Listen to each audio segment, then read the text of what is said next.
Hey guys, welcome back for another episode of The Suited Shootist.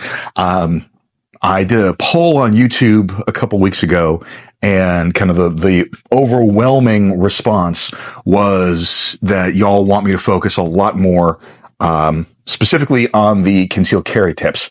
I am getting back into that. I got a couple things in the works.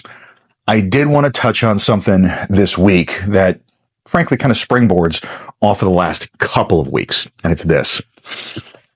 I have on several occasions run into, when I'm having a conversation with somebody, or when comments end up either on one of my Facebook posts or in one of my videos, this sort of indignant, I don't understand why XYZ. And I've got a real problem with it.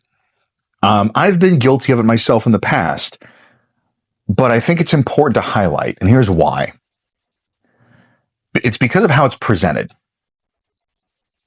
On its surface, I don't understand why XYZ would suggest that the person making that statement is interested in the answer.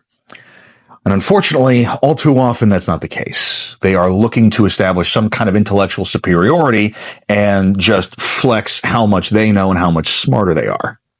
And aside from the fact that it's just kind of dickish behavior, it's another one of those things that I think is counterproductive, because it gets in the way of exchanging ideas.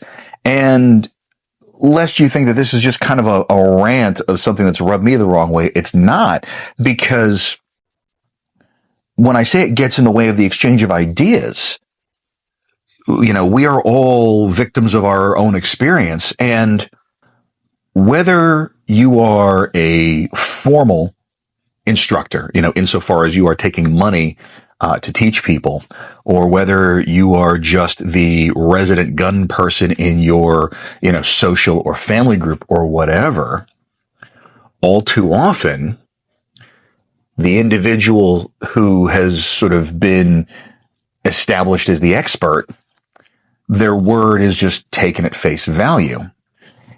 And that can become a problem, especially if their perspective doesn't necessarily align with the lifestyle of the people that they're talking to.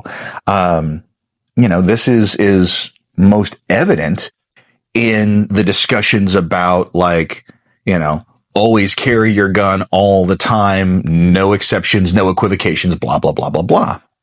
And, again, that's kind of how this all came to be. And, there's plenty of folks out there whose life is not conducive to always carry a gun all the time. And when you have somebody expressing a sentiment like, well, I don't understand why somebody wouldn't carry their gun, it presupposes that there isn't a good explanation. And when it presupposes that there isn't a good explanation, what that then tells all the people for whom that is actually a relevant factor is you're dumb, you're wrong, and you don't matter. And that's a fucking problem, because it alienates those people. It discourages them. Then at that point, the gun winds up in the sock drawer all the time. And it's another one of these instances where optimal is getting in the way of good. And so I think it is important that we actually make an effort to understand. I quite literally just finished Jordan Peterson's 12 rules Audible, and one of them is assume the other person knows something you don't.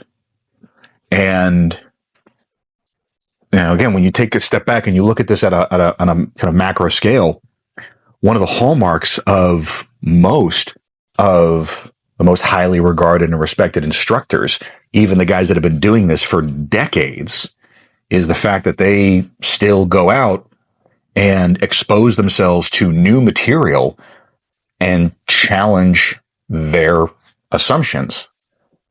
It's not necessarily saying that they're going to change their mind every single time, but they're checking like, hey, is this still applicable? Am I still right? And once you hit that point of thinking that you know it all and that there's nothing else to learn, that's kind of when you stop being useful. Again, whether you're a formal instructor or whether you are just your local resident gun expert in whatever your particular circle is. So if you can't understand whatever the thing is, try to. So here's the other part. It's really hard to make a compelling counter argument to a thing if you don't actually understand the opposing view. Sure, you can quote statistics and chant talking points and, just kind of squawk from your perch of superiority. But unless you actually understand an opposing perspective, there's virtually no way that you're equipped to make a persuasive and compelling case for yours. And so if you're interested in just flexing how smart and right you are, obviously this isn't particularly useful. But if you're actually interested in educating people and changing people's minds, potentially even your own, that's a different story. So again, quicker video this week, but I felt it was relevant to call out. Like I said, stay tuned. There is some exciting stuff coming up, and a surprising collaboration that I did not expect. So we'll leave you on that cliffhanger. Hope everybody has a fantastic week. Stay dangerous and stay sharp.